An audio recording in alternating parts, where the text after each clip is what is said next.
Hello and good evening, and welcome to Talk Tonight.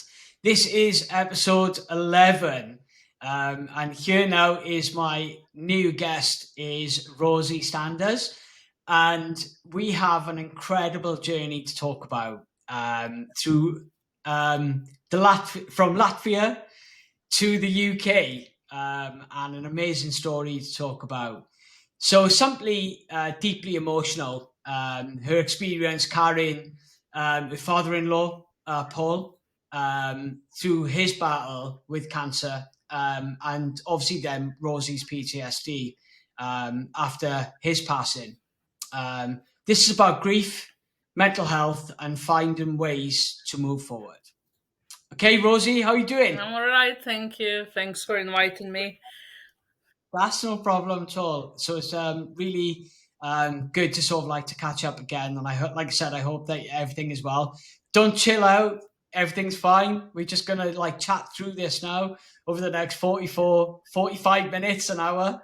And we're going to chat through your life. So I guess like what's really interesting is Latvia. What is like what in Latvia is part of the old um, Soviet Union, Yeah, which yeah, is now in Russia. So, um, talk to me about your family. Talk about your time in Latvia when you sort of like when you were born in Latvia. Tell me all about that. well, it's like I think like anywhere else, I had pretty happy childhood. Even though we weren't like rich family, but we always kind of managed through, and I can honestly say like my parents did a lot for me, like education wise and everything. So yeah, I had a pretty happy childhood, and um, I think, well, I like to think I grew up being a decent human being thanks to my parents. I mean, yeah, just went had a lot of friends. Always had a lot of friends. Got on with people really well, and used to play tennis. Yeah. Yeah, I used to play tennis like for about 6 years, and Yeah. and then afterwards, I think I moved to another city, so I had to stop. Hmm. And then afterwards, kind of.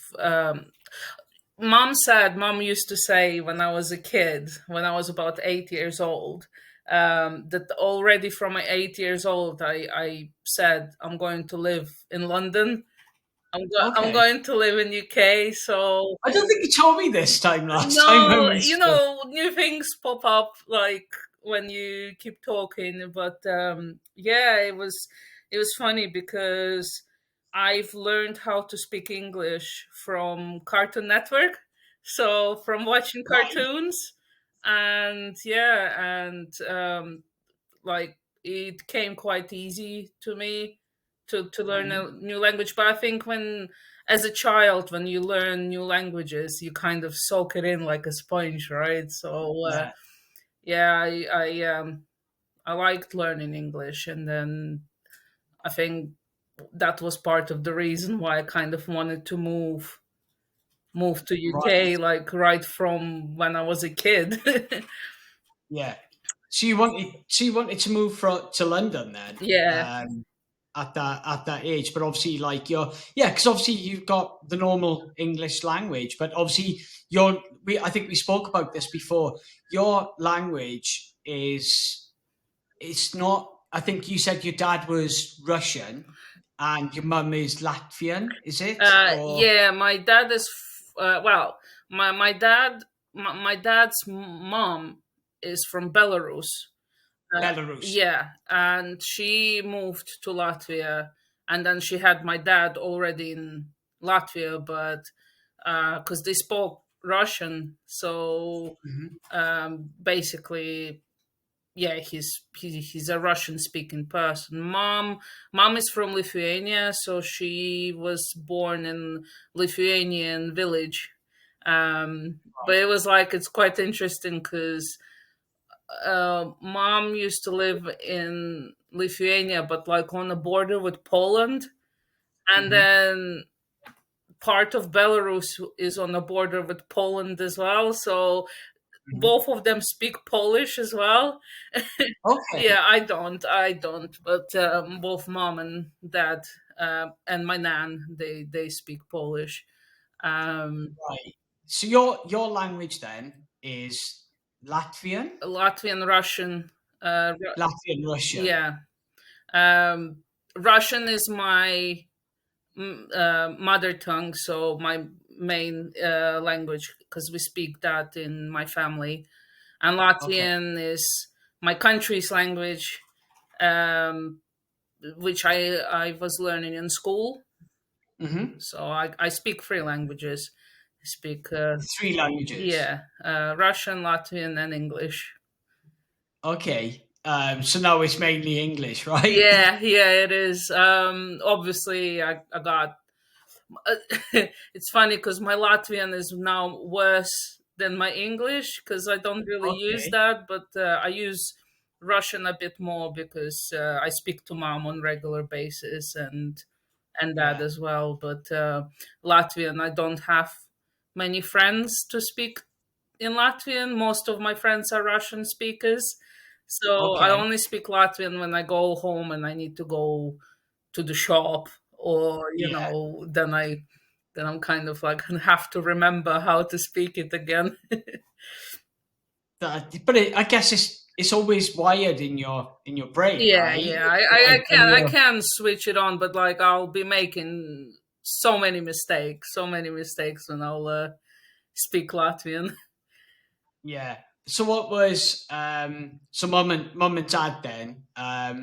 They're still alive? Yeah, Yeah, they're yeah, still in they're good health? good health. Yeah, my I still got my nan Mhm. from that side. She's going to be 89 years old this Yeah. year. Yeah, um, and I got my sister and my brother as well. Yeah. So how many brothers and sisters have you got? So one each, one brother and one sister. One brother, one sister. And they're still in Latvia? My sister is, but my brother is in Germany. Germany? Yeah, yeah. So he's been in Germany about probably 12 years now. Okay. Yeah. Where in Germany? It's called. It's not far away from Dortmund, in Okay. Dortmund Airport. So I'm I'm not very good with German city Yeah. names, so I don't want to Yeah. mispronounce it. Yeah, I was in Germany in Stuttgart. For I was back and forth for about 9 months, back and forth to Germany, working for a company called Haefely. And then obviously they're based in Germany, but they're quite towards Poland as well. So like it's back and forth. And obviously me and Caro went to Poland for our honeymoon. All right. Yeah, yeah, yeah. Yeah, I we did. remember We that. went to Poland. Yeah, it's fantastic. And obviously, apart from that, obviously, when you're going through Poland and then you're talking in the old Soviet Union and Russia, and obviously the Second World War and that sort of stuff, it's like it's super.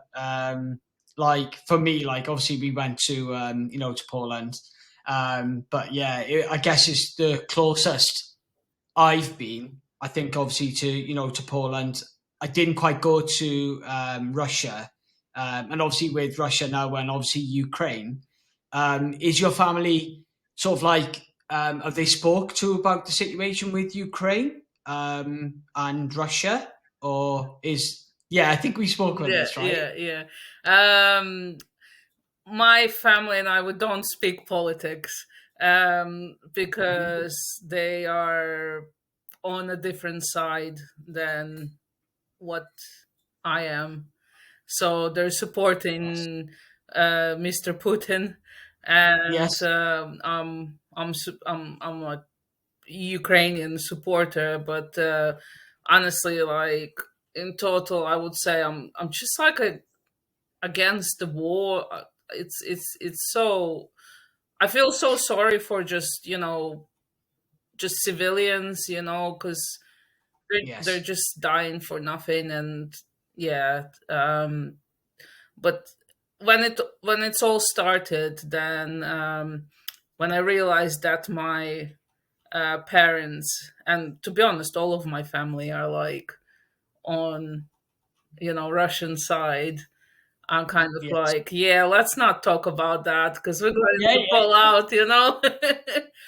Because I'm thinking, I was thinking that they are brainwashed, by all the propaganda that they're seeing, and they're Mhm. thinking that I'm brainwashed with Oh other dear. propaganda. So yeah, it's sometimes it's just, yeah, let's not just talk Yeah, about it. Yeah, everyone talk. It's interesting, I guess, because like it's your it's a real situation with what we need to sort of like to understand sometimes, because obviously, I think like with Kara, we don't talk about because obviously because I was in the military, I was in the Royal Navy for sort of coming up to see it in my picture there is obviously my time when I was in the Royal Navy, and so people obviously see it from like that perspective, and then when you see of like what the Russian situation is, everyone's got their own version yeah,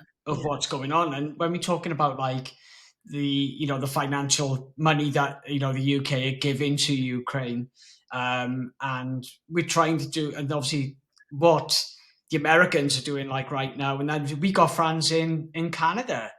Like we got our friends in Canada. I was chatting. There was one of my mates on the last podcast. Just I think it was podcast number 9, and my friend's in Canada. So I spoke to him the other day, and I sort of said like, "Well, what is the situation like in Canada?"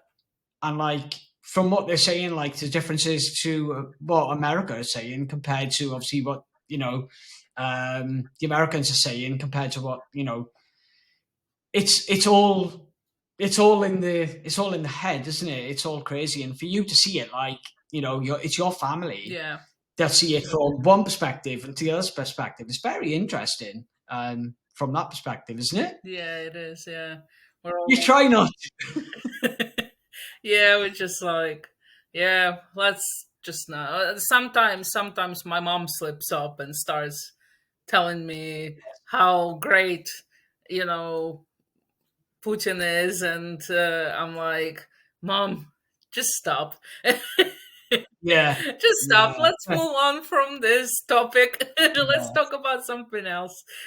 definitely, definitely. So that's like I said, that's really interesting. So um, moving to the UK from Latvia, um, why? Why did you choose to move to London? In I think it was you put down in 2012. Yes, 2012.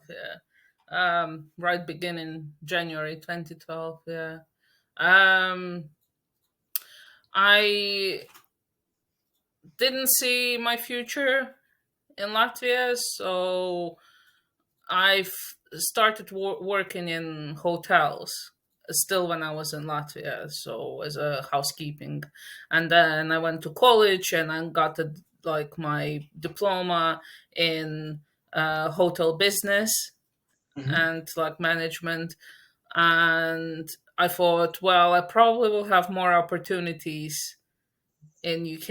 If I'll go, even if I'll have to start right from the bottom. I was never scared of doing like hard work, and so yeah, kind of my my cousins lived in London, so Hmm. I asked them if I could stay with them for a little while until I found a job, get my national insurance sorted out, and because without it I wouldn't be allowed to work.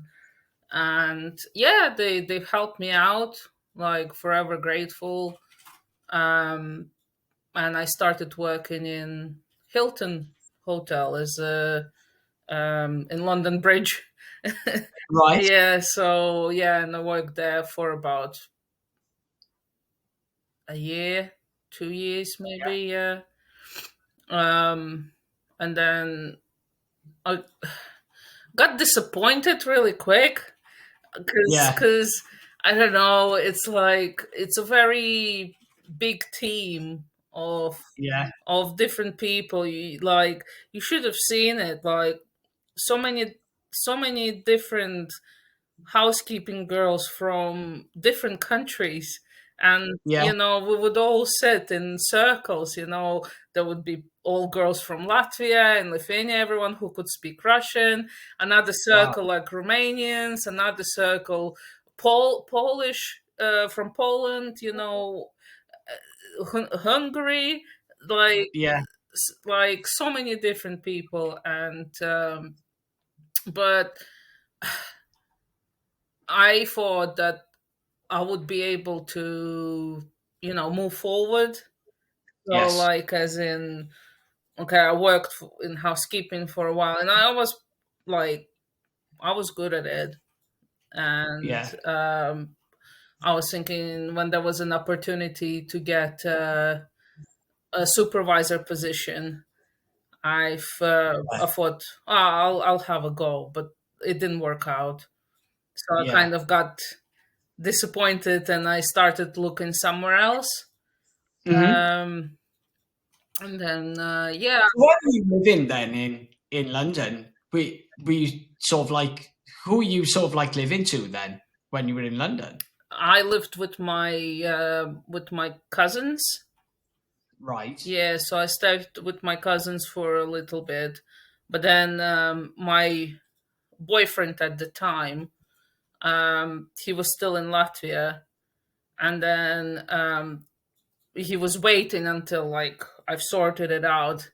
So it's like it's Yeah. kind of backwards, right? Normally a man should be going first, sort things out, getting everything ready for your lady, to arrive. But Yeah. like it was other way around. So I went in first, sorted my work, found a place to live, moved out, Yeah. paid like deposit and everything. And then he moved in, Right. like from Latvia as well. And like it was quite hard because his English was not great. Okay. And I'm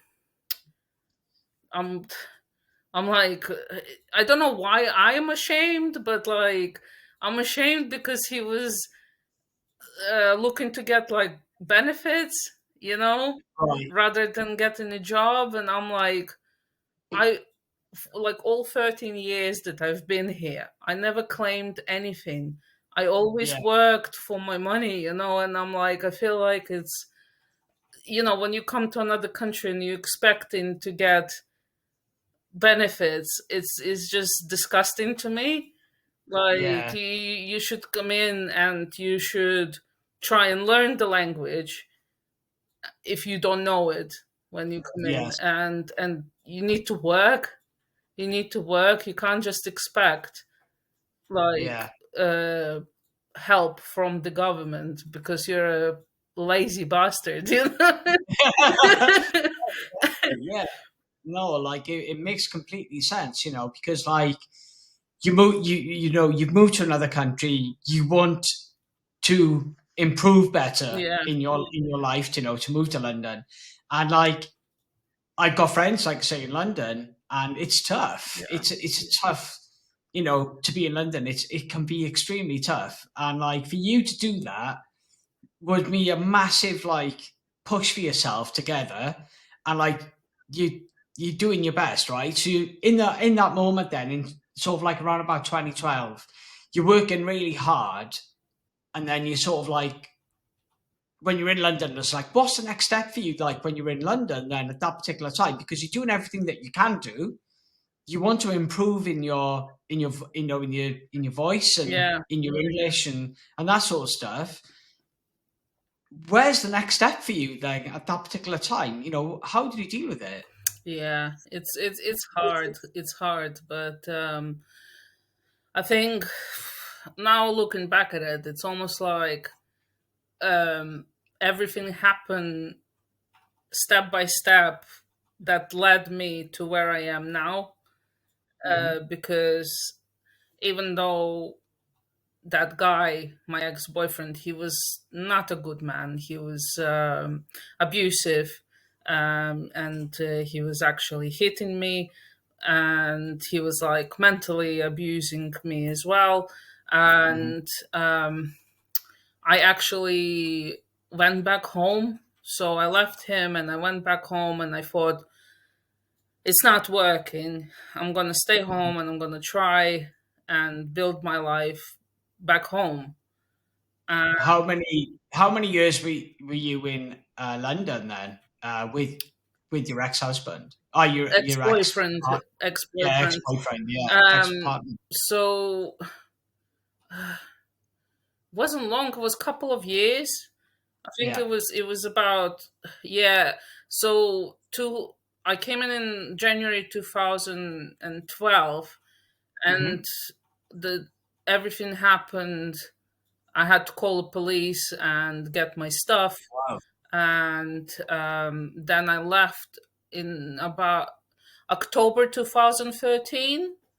Okay. Yeah, so nearly 2 years, and I went back home, and but then in February, no, yeah, in January again in January 2014, I went Yeah. back. I went back to UK Yeah. because And when you went to Coventry, right? no, I still went to London first, Okay. but then it was quite interesting because I messaged my old job, and Yeah. I messaged them and I said, do you need any more people? Because I think I want to go back to UK. And Yeah. the lady at work said, well, how quick can you get here? So I started looking for tickets. It's like, oh, I can come here in about 2 weeks. She's like, okay, you can you can come in. I got a position for you. Just get here. We're waiting for you. So Where are you gonna live? yeah.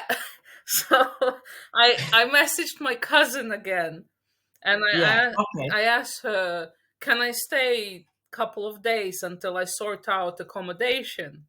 And Okay. she said, yes, of course, no problem. So I came over Amazing. to hers, and I started calling like places immediately. I'm looking for a room, and I went to look at two. I got two viewings on the same day, Yeah. and I went and looked, and I picked one, and I was like, "Oh, can I move in tonight? Because I have to go to work tomorrow." And yeah, the guy like was really nice. They were actually from Ukraine, and yeah, Yeah. the couple was from Ukraine, and they said, "Yeah, you can move in tonight if you need to." Yeah, and it was like literally within like 3 days, I was That's back. crazy. I was back and working. Yeah, That's mad. Like, how can he do that? Just like we're just gonna go back from Latvia. We're just gonna go to London, and yeah, within 2 days.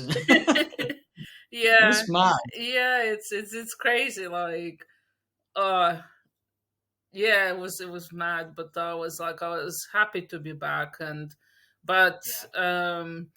then I started talking to my old friend, Yeah. Oscar. So I knew him back in Latvia as well. We were friends back in Latvia. And he said, oh, where do you live now? Are you still in London? And I was like, yeah, where do you live?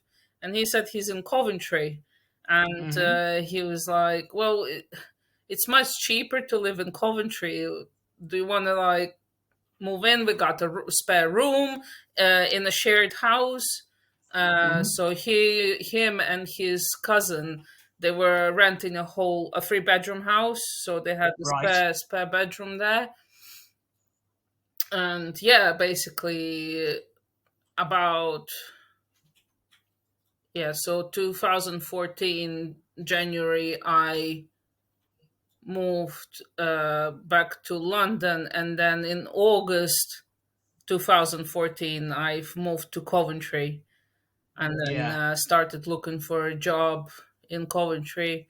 I think it took me Yeah. about a month. Okay. Yeah, it took me about a month to find a job. Um, at the in the bar, in the restaurant. So Yeah. still in a hotel, but in a restaurant rather than cleaning rooms. Yeah. Yeah, and So, wait, so you moved to Coventry, yeah, and your first job was at the club, or no, it was Ramada Hotel, uh, okay, but not the one in Cove. It's between Kenilworth and Leamington Spa. okay, So yeah, worked there. Bus number 11. I had to take yeah, bus number 11. It was horrible because it was late all the time. yeah, uh, okay. yeah, so So yeah, yeah, so anyway, so you moved to you started working at the club. I've started working at the club in March 2015. Yeah, Yeah, so I started to work there at the cricket club. And then I met Rob, my husband now. yeah, Rob, I met him about 6 months later. Because, okay, yeah, because he wasn't working at the club when I started to work there, but he came back to work, yeah, in August 2015. okay. Yeah, So let's talk about that then. yeah, So let's talk about Rob, yeah, because obviously Rob used to do stuff for me as well, like when I was working at the club, for my obviously for the boxing gym. yeah, And Rob used to sort out some of my stuff for me to get me in the squash club, so I could obviously do my boxing down in the club. And I first met Rob. So let's talk about your relationship with Rob, and how it sort of like it came together. it was interesting because well, I first I met Rob's dad because he used to go to the club all the Hmm. time. He was a regular and like very nice man, talking a lot. And we had like an ongoing joke. Like there was a advert apparently where a girl calls a man Papa, and he calls her Nicole. Yeah, and like every time Paul would walk in, I would say Papa, and he would say to me Nicole, and it was just like an inside joke. And yeah, we were like became friends really quick with Rob's dad. And then he mentioned one time, "Oh, I wish my son would have a girlfriend like you." And then I met Rob. Yeah, he came back. I didn't know that he was Paul's son at first. All right. Yeah, So you didn't know that. no, I didn't know that. All right.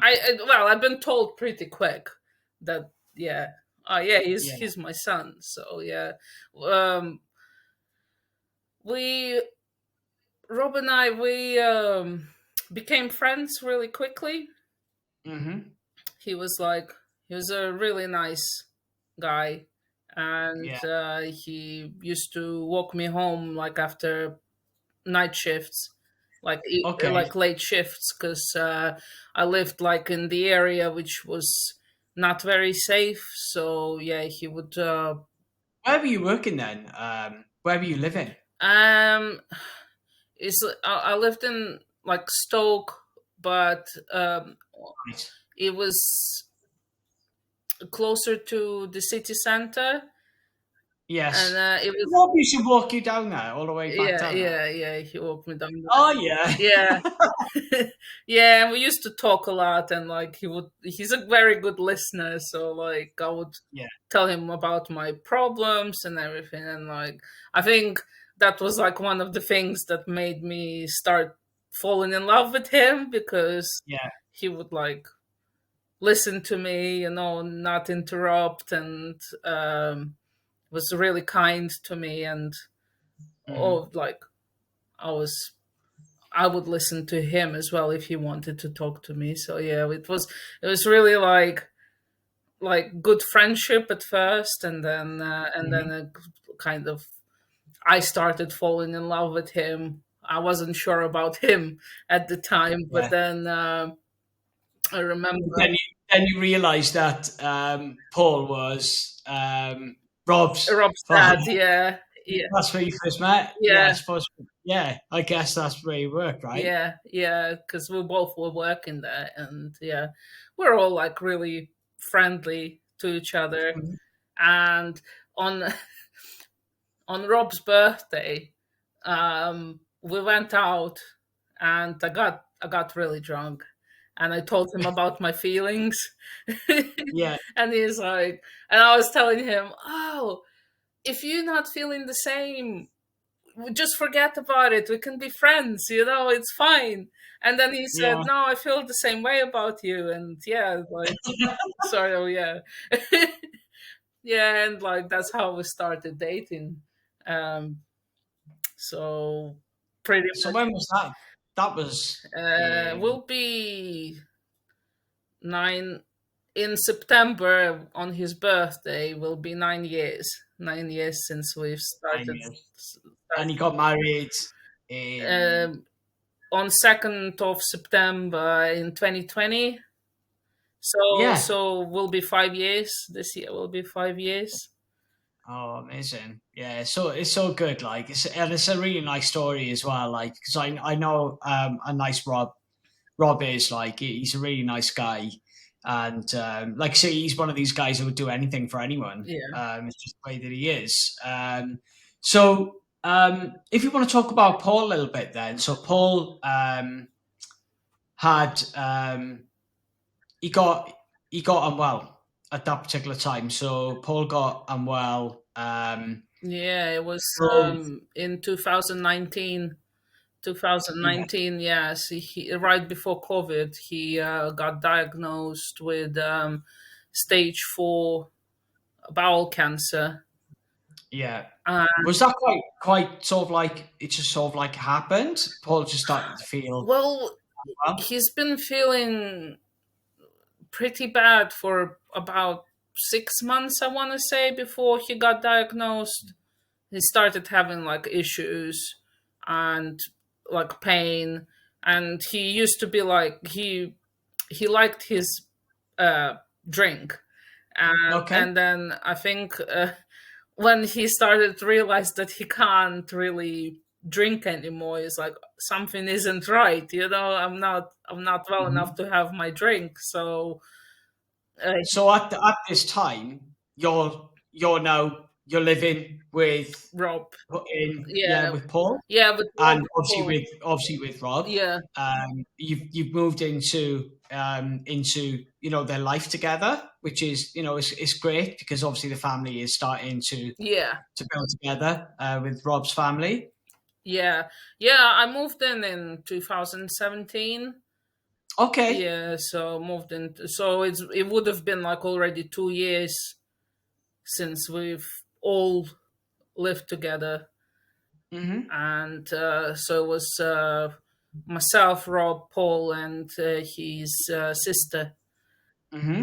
and yeah, so we all lived together, and it was okay. It was like we all were friendly and like chatting with each other. Like Mm-hmm. I remember um, watching all the old movies with Paul, Mm-hmm. like um, Columbo, or yeah, we watched Columbo, and we watched the. I'm gonna say it so wrong. I'm sorry for uh, Poirot. Right. Poirot. Yeah, Poirot. All right. Yeah. The mustache. Yeah, yeah, yeah. Yeah, so we like kind of bonded over like all the old movies, He's like still there.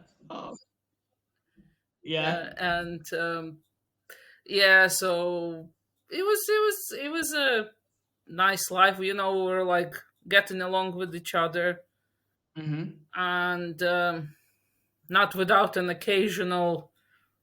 falling out like in Of any course. any families. Yeah, Yeah, of course. It's tough. yeah, but yeah, after Paul got diagnosed, obviously it was shock to all of us, uh, Okay. Yeah. that like he got stage 4 cancer. Hmm. Nobody wants to hear that.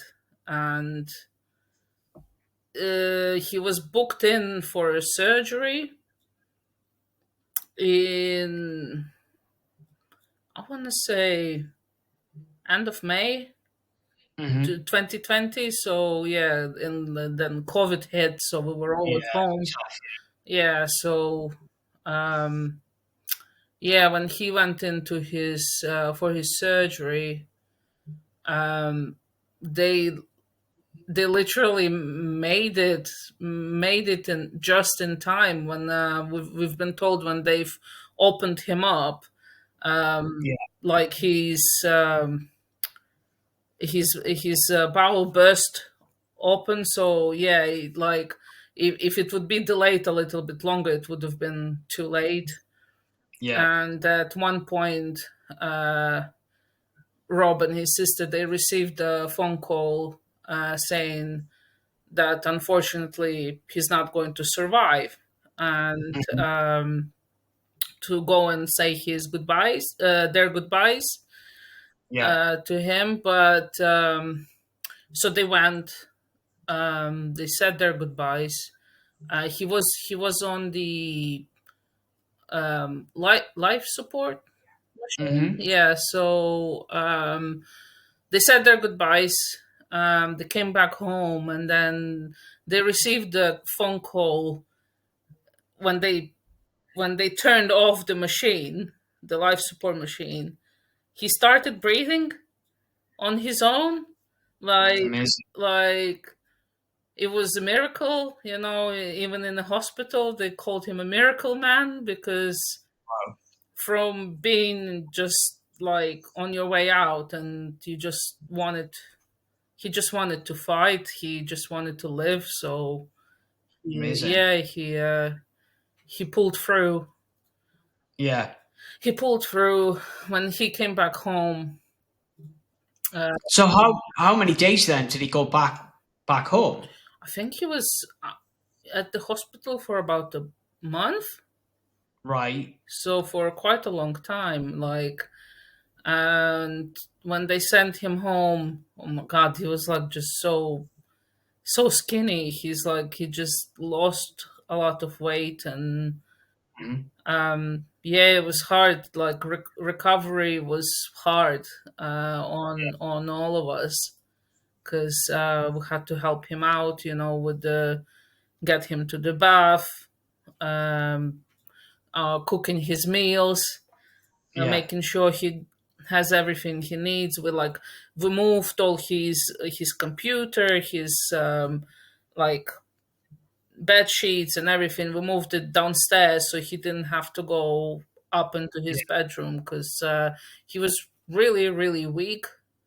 And I bet. yeah, I he bet. was really weak. And yeah, had to I think Rob had to nearly carry him upstairs in the bathroom to have a bath. And Must have been so tough. yeah, Like for everyone in the family, it must have been like really tough. it was. Yeah, but like we pulled through. He's started recovering, and we started putting some weight on.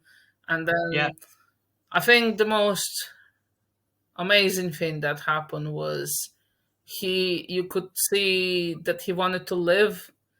So Yeah. he bought himself a caravan, and Yeah. a new car, and like a new camera, because he loved to take photos. And he Yeah. just started traveling when he got well enough, when he's like recovered and That's everything. Yeah, just started going to places with his little caravan, like just yeah. enjoying peaceful life. And he was still working.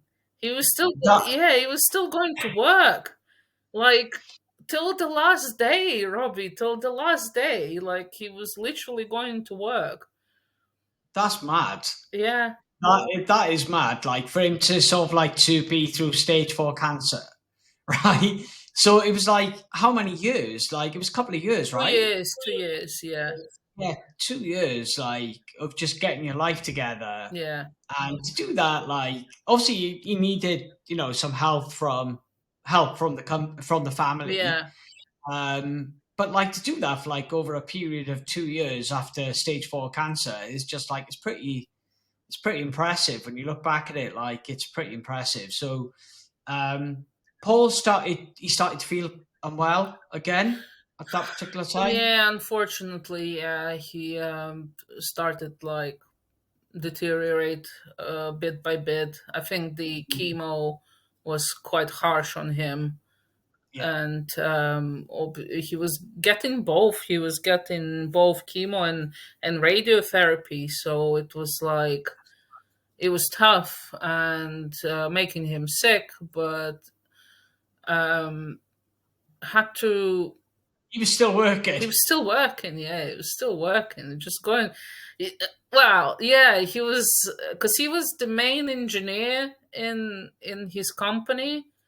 Yeah, So he was like uh, creating new parts. yeah, Yeah, so yeah, it was like very complicated job, but like he was still doing it, and crazy. um, yeah, when he started feeling unwell, it was not long after New Year 2022. Hmm. Yeah, um, we had to go to hospital because he couldn't eat anything Yeah. and started getting delirious. He would call Robert 3 in the morning and saying, "Oh, I'm ready for my appointment, Rob. You need to take me to hospital at 3 a.m. in the morning." And Yeah, yeah, he couldn't tell what time it was, and I just said like, "Need to call an ambulance. Like it's not right. Like if and pretty serious, right? he doesn't know what time it is. Like he's not eating anything." So yeah, we called an ambulance and they took him in for, I think it was nearly a month again. He had to stay in hospital, Hmm. and So he came back again. yeah, he came back home, and then I had sad news from back home. My uncle passed away, Hmm. and he had a prostate cancer, and it was a shock to us because my uncle didn't tell anyone.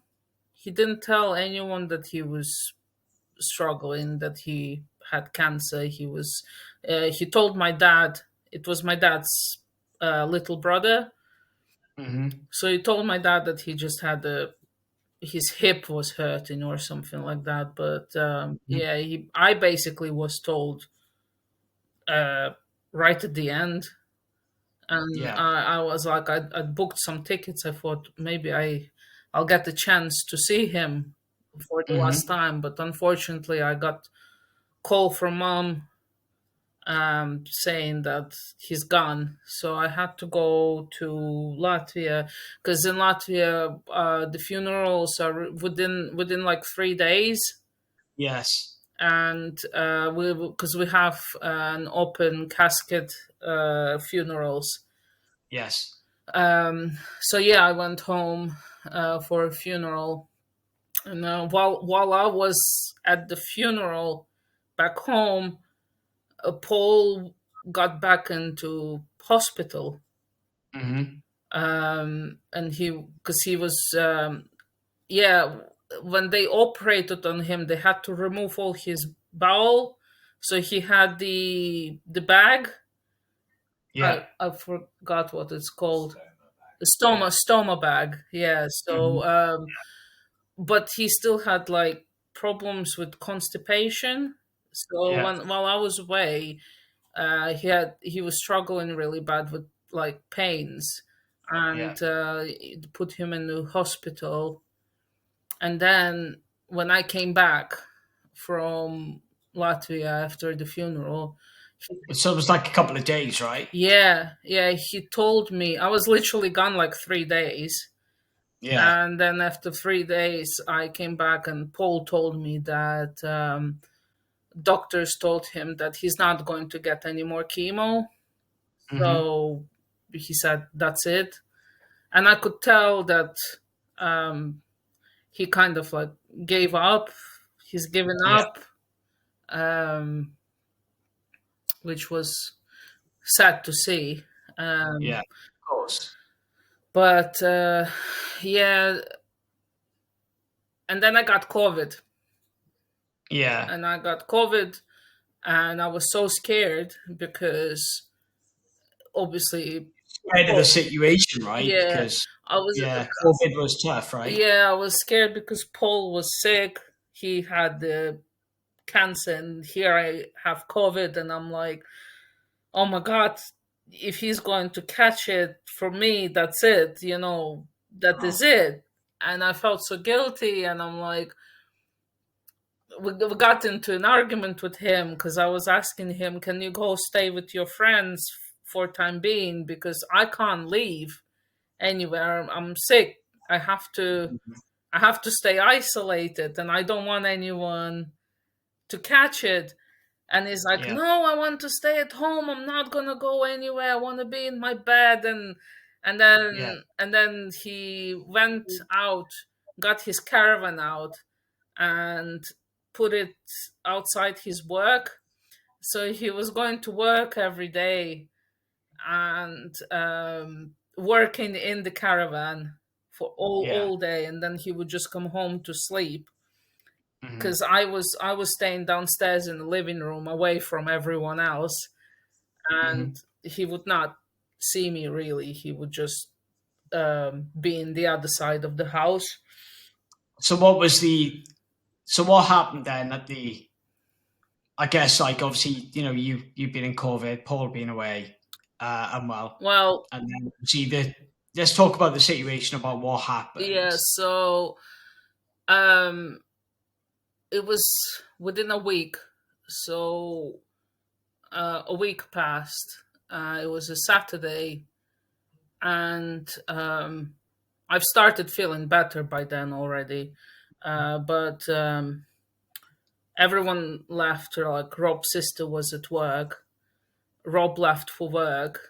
I was by Hmm. myself, and we could hear that Paul was not well. He was sick, but Hmm. he used to be sick like all the time from his chemo and Yeah. everything. So like we didn't think anything of it. Hmm. So everybody left. I went downstairs to um, like be out of the way, and was just watching a movie. And then a couple of hours passed, and Paul still didn't come downstairs. Um, and I started calling his phone, and I can hear the phone ringing upstairs in his bedroom, but he's not answering. Hmm. And I started already feeling like something isn't right. I'm calling his name really loud, like Paul, Paul, like he's not replying. And then I went outside to check if his car was outside. I thought maybe he left, but no, Hmm. his car was still there. And then I went upstairs, opened the door, and he was already gone. And Okay. he was already gone. I opened the door. I immediately could tell Yeah. that he's gone, and called Rob straight away saying that your dad passed away. And he worked in Stratford upon Avon, so it's good, what, half an hour, 40 minutes to get back. Called an ambulance. They told me to, while the ambulance was coming in, told me to do chest compressions, and told me to turn him over, do chest compressions. And as I'm turning him over, I can feel that he's stiff and he's cold. So, and I'm screaming, I'm crying, I'm saying like, he's stiff, he's stiff, he's gone, he's. and the lady on the phone is just saying, "You got to give him a chance. You got to give him a chance." And I'm doing the chest compressions, and panicking. And thankfully, I think ambulance only took like 5-7 minutes to come round. Yeah. Um, I showed them upstairs, and it took them like maybe less than a minute, and Yeah. they came down and they said, "Yeah, he's gone. And he's probably been gone for maybe 2 hours." Yeah. Yeah. The thing is, like I say, when you go back in that situation, then um, there wasn't. I mean, like I say, you had a couple of years out. Paul did really well for like 2 years. Then you're in. I guess at like you got to go through everything at that particular time. That must have been really tough for you, Yeah, and obviously for Rob and for family as well. yeah. The thing was when they checked his. I told him his full name, and they said was he ill, and I said, yeah, he had stage 4 bowel cancer, and I said, if I would call the ambulance earlier, would there be a chance to save him? And they said no. Um, he probably would have been gone anyways. Hmm. Um, but then they told me that uh, apparently he signed the paperwork saying DNR. Yeah. So if his heart stopped beating, he signed the DNR Okay. uh, paperwork, but he didn't tell us. Right. He didn't tell us, and yeah, I think for me it was the shock that you know, not just finding him dead. It was Hmm. also I could tell that he's dead, and I'm doing the chest compressions on a dead person, on my dead father-in-law. That Yeah. was that was I think the most traumatic thing that happened. Hmm. Um, yeah, it was yeah, It was a hard it time, was right? hard time. Yeah, Yeah. So when you to move forward then from that situation, you must have been feeling like you've already just said like you could have done everything that you could do for that 2 hours and that sort of stuff. And I guess when you look back at it now, it's quite a traumatic situation at that particular time. You're sort of like you could have done everything that you could. Um, how are you feeling then at that particular time, and just afterwards? Things like the funeral and everything like that. Is pretty like standard. You have to go through that sort of situation. We went to Rob's funeral, from Paul's funeral. We yeah, went to that at that particular time, and you're trying to sort of like then you're in the house, and then like the next step for you then is start to like go. It's in your head, right? You're going right. Okay, you're thinking about it more. You're yeah, like, uh, you feeling? yeah. Felt incredibly guilty. I like incredibly guilty about me catching the COVID. You know, I wasn't able to spend time. Like that last week. So Hmm. like, wasn't able to see him really. Hmm. But bless him, he called me every day from work, Yeah. and like we had a chat over the phone, and he was like asking me, "How you feeling, Rosie?" And I was asking him, "How you feeling, Paul?" And Hmm. we had like about an hour chats, that last week. Hmm. Um, Felt guilty that we didn't call an ambulance straight away when we heard him being sick in his bedroom. Like Yeah. I felt guilty because I thought if it maybe all the maybe questions, if we would have called an Yeah. ambulance then, what would have happened, but um, yeah, and I had flashbacks, started having flashbacks Mhm. about that day, everything what was happening, and I had nightmares. Um, he Yeah. had nightmare him chasing me, Okay. him chasing me in my like not in a bad way. He was just Yeah. wanted to give me a hug. He kind of Mhm. like chasing after me and then jumped on my shoulders and just gave me a big hug and like smiling, Yeah. and then but I woke up and I was like just in tears because Yeah. yeah. So you like said you're starting to start to worry, um, anxiety. Anxiety, yeah, Um, yeah. yeah. So um talk about like at that time you got like really night terrors. I struggled with night terrors myself. And you're feeling over and over, and you start to feel like you should have done everything that you could do, and you start pushing yourself to that point. yeah. How do you start to feel like you need some help, because like things don't feel right for you, like because you've got those thoughts in your head. Well, I think I've been talking to all my friends and family, just constantly talking about how I'm feeling. I couldn't stay at home. I Mhm. alone by myself. I was so scared like to be at home by myself. So I would go Why were you so scared? because I was alone at home when it happened. Okay. So I was all by myself when it happened at home, and I think that and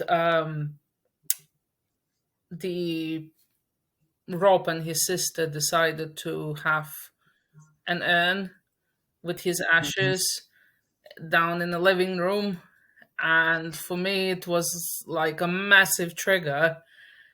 I feel stupid that I didn't tell them, like, can you move it away for a little while, please, until I get better. I should have said something, but I felt guilty of asking because it's still their dad. I can't uh, like it's memory.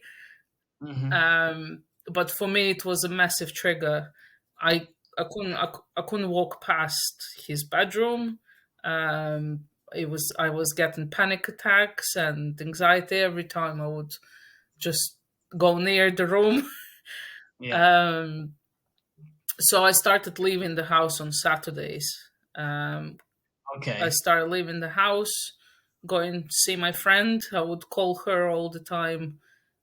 Yeah. Um, just, can I come over to yours? Can I come over to yours? And I would stay there until Rob would be back home. Right. And What would you talk about? I would cry a lot. I Yeah. would just cry a lot and tell like I how it was like it's bad to say, but it's almost like Sod's law.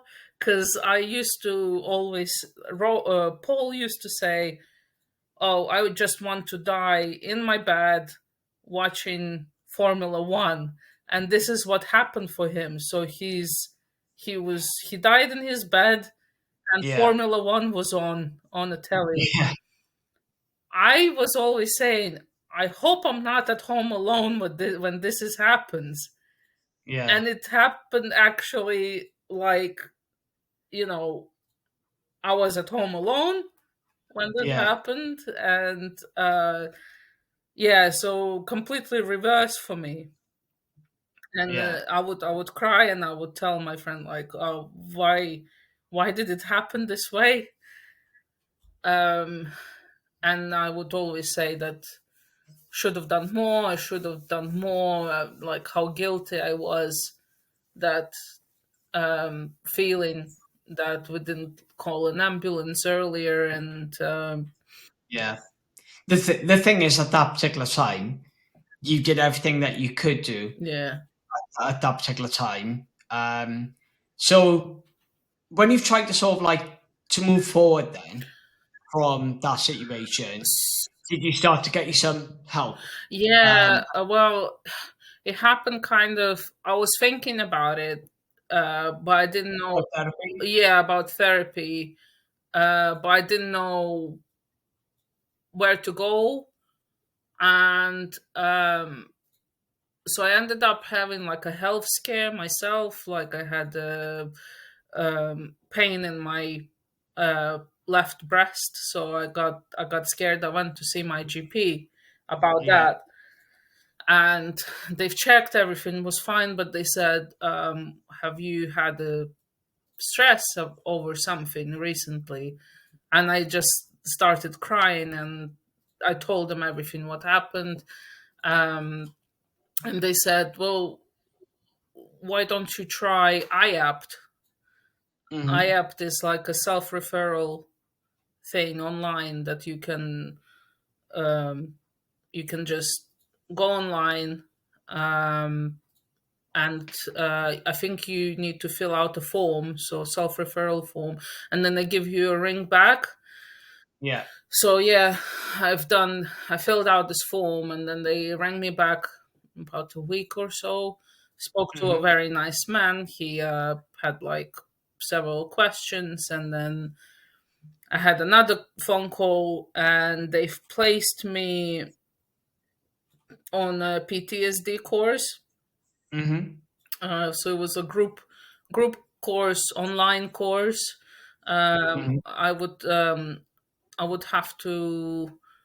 It was every Tuesday for 2 hours, and for about 5 weeks. Hmm. 5 weeks, and they would like teach us. They would explain how the mind works. How the flight, fright, flight or Yeah. fright. Yeah. Yeah. Yeah. Yeah. Yeah, they would explain everything to us, and then offer different tools, different uh, Hmm. ways of calming yourself down, grounding yourself, and Yeah. helping yourself, like breathing techniques. There was one, like, I'm still using it. Like, I got my beads, so when I'm Yeah. feeling anxious, I'm just like, You're feeling yeah, anxious now, right? I'm You just all like, right? I'm touching them, yeah, and I'm like, I feel. No, and that's completely real, right? So I'm doing exactly the same thing, right? So at the moment, I've got my hearing aids on, right? Anyway, but I've got like these things from the Lilly Foundation, and obviously I got type 1 diabetes, and sometimes I'll start pulling them, like if I'm feeling like anxious. Like sometimes when I'm doing my podcast, I'm not feeling anxious, like because my problem is aphasia, my speech, and that's obviously when I had my stroke. And like, so when I'm like, my speech is going quick, I've got like big list, and you can see my list is there, like, it's there like back and forth. So like we're talking to like Rosie, and like obviously that information that's going through there now, it's like this little pinch, Yeah, and like you pinch in, and it's a way for you to deal with your feelings, right? yeah, And so when you were doing that, then you started to get like your feelings a little bit better yeah, at that particular time. So you're starting to feel like a little bit better about like that situation. yeah. I think they also told me that, because it was about 6 months since it happened, and they Yeah. said it was about the right time for me to get help, Hmm. because I managed to process some of it already, Yes. by talking about it all the time. Because I've spoke to everyone who would listen. I spoke to my mom, to my Hmm. friends, to Rob, to like family, um, Hmm. constantly. Anyone who would listen. So Yeah. I would talk to them, and when when the course started, I was so ready to try and get better. Yeah. I was trying everything what they would tell us to do. There was like my favorite one was a happy place. So imagine a happy place in your head, and when you're feeling anxious or short of breath, or when you start having a panic attack or anything, just go to your happy place and Hmm. count to 10. Yeah. Then Yeah. another one, they but that's like summertime, I think. Just go out barefoot in the garden and stand on the grass, Yes. and because it helps to ground yourself. And Hmm. yeah, like breathing helped, like Hmm. the count on, yeah, you like breathe on count of three, you hold on Hmm. count of one, you breathe out on count of four. So that helped as well. I think after 5 weeks, um, I went home for 2 weeks. Hmm. So that was the next step for me, to go home, go away from this home, Yeah. just from where it happened, Yeah. and like being with my family, and like Rob went with me as well. So just being away from there, that made a massive difference for me as well. Hmm.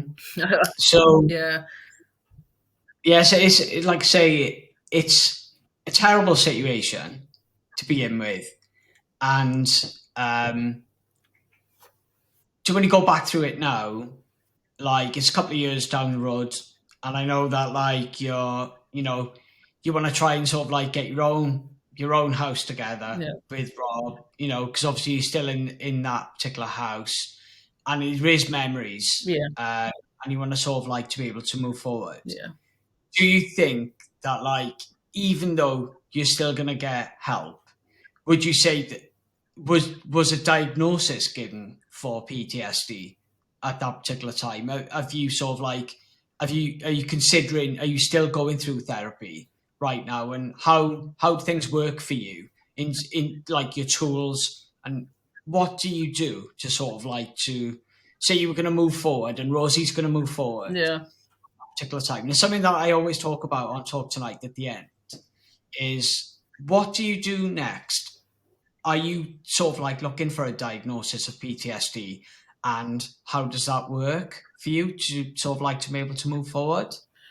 I I don't do therapy anymore. You should. I well, because I had like two private sessions with the therapist after I came back from Latvia, and she told me to do like the write a letter, like uh, angry letter.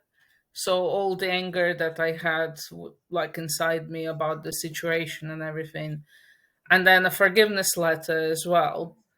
Um, so I did that, and then I was told to burn the letters, which I did, and that Why were you feeling angry?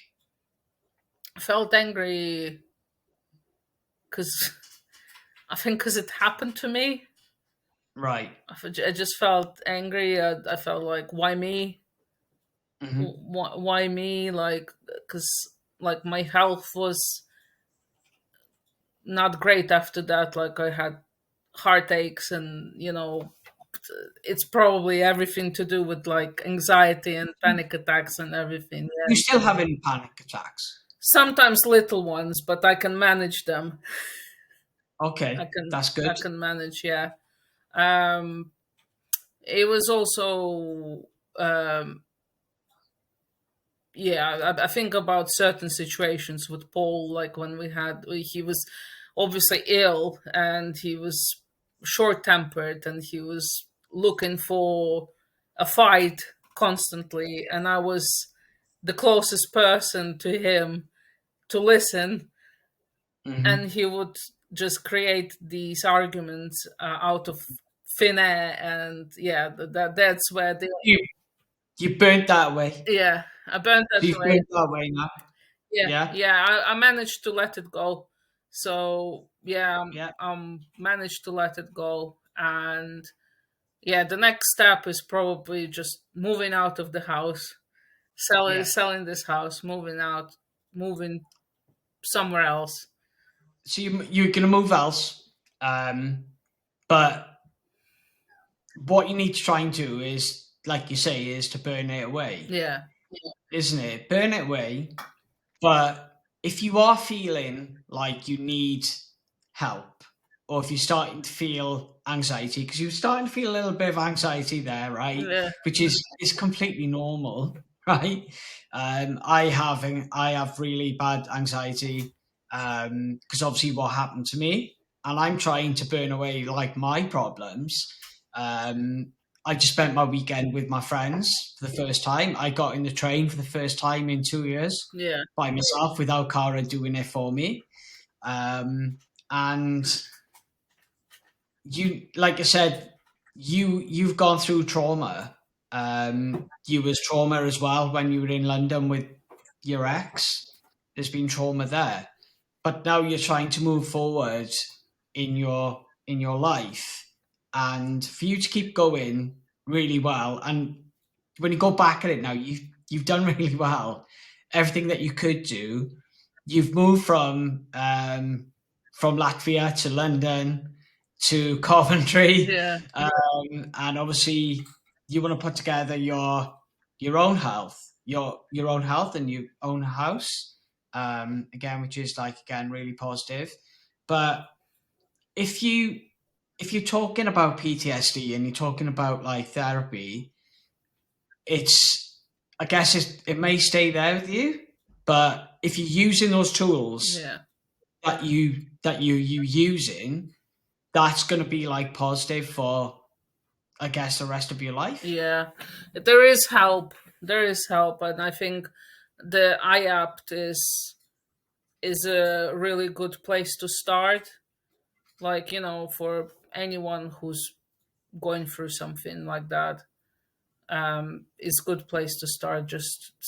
And you can just do a self referral, and they'll Hmm. help you. There's like Samaritans that you can talk to as well. There's a lot of places you can go, and honestly, sometimes just talk to a friend. Hmm. I found that what helped me a lot is like talking to, not keeping it inside of me, you Right. know, Yeah. just talking. I know I probably annoyed a few people, but but Yeah. I'm so grateful for everyone that I have, everyone who listened to me, and talking to you right now is like Hmm. also helping me as well, and Yes. because again, it will never be forgotten. It will Yes. always be with me, but like I just managing, I'm coping, and I'm happy now, and Yes. I managed to let it go, and yeah, Yeah. You could like say you got to use your goals now to go right. Okay, so my goals are there, but my little thing is there. yeah, yeah, And if you need help at that particular time, you can use help, but you can use help for others because unfortunately, I guess it's a horrible thing to say is like death is like something that will happen for everyone yeah, in life, but like you're doing everything that you can to help others to talk about your situation. yeah, Like, you people in Latvia and all across the world that you are doing. You're quite easy to talk about, right? You are a good person to speak about, right? So use that strength like all the time that you can talk. You're a good talker, right? You are a good talker, so use that positivity to be able to keep talking, and we'll stay in touch anyway. yeah, Yeah, we will get the darts out or something like that. We're gonna need to have a catch up anyway yeah, to see everyone from the gym. We were talking about it the other day anyway. So Queenie actually sent me a message. So it's just like the first time I've heard from him in ages. But yeah, it's been really good to speak to you, and I really appreciate that. Like you've given your story. It's it's not an easy walk. It's not very easy talk. Like, do you know what I mean? Yeah, I still get, teary eyed when I talk about it. It's a hard moment of my life, but like, Just try, just like I say, keep it there with you. yeah, It's easy to, and it, like I say, if it starts to wire down again, like, and it starts to hurt you, try and get some help. yeah, Like, or just go and speak to someone. Like, go and speak to me. yeah, Like, go and speak to anyone, and just go like, I'm feeling, I'm not feeling great today, yeah, and it's easy to talk, right? yeah, yeah, Cool, yeah. It's better to talk to someone, definitely. definitely. Okay, thanks to Rosie, and I hope that everyone enjoys talk tonight.